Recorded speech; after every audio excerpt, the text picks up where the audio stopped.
Just Audio Tips radio removal from a Ford Galaxy 2013.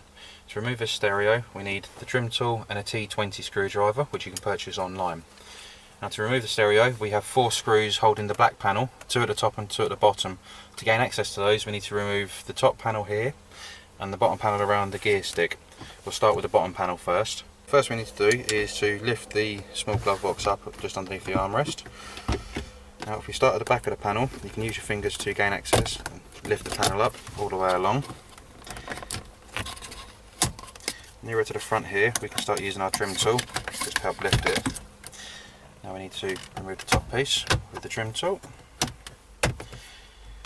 Now unfortunately I can't record it, but if you lift this passenger side up, just underneath you'll see a yellow lever which will allow us to slide the gear knob back, which we can then pull the trim panel back just far enough to gain access to the 2 screws at the bottom here. We now need to remove this trim panel across the top of the dash. If we start from the glove box side, use your trim tool, it's just held in with pressure clips, work your way along. Once you get to this point, start being careful as the trim becomes a lot thinner so it's more likely to break.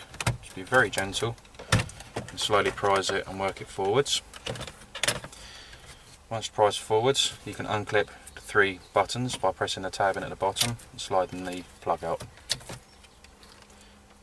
Once this point has been done, do not turn the electrics on as you may throw up a fault code.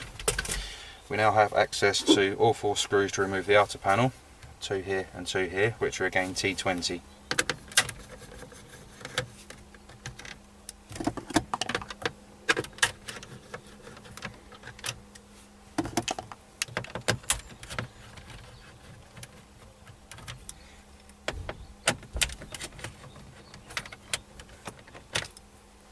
With these 4 screws removed, you can gently pull the panel forwards.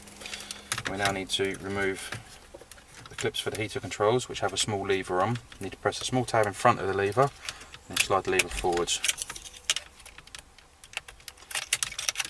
We can remove this panel out of our way. Now we have access to 4 screws, 1 in each corner, holding the stereo unit in.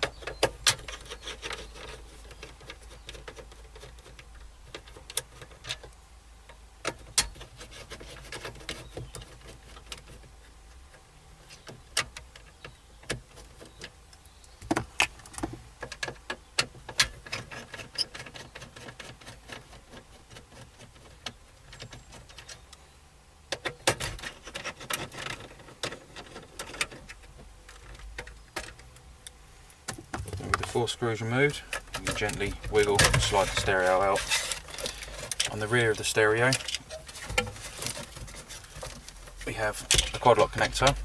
At the base of the quad lock connector we have a small tab on the lever, so we press the tab in and lift the lever up.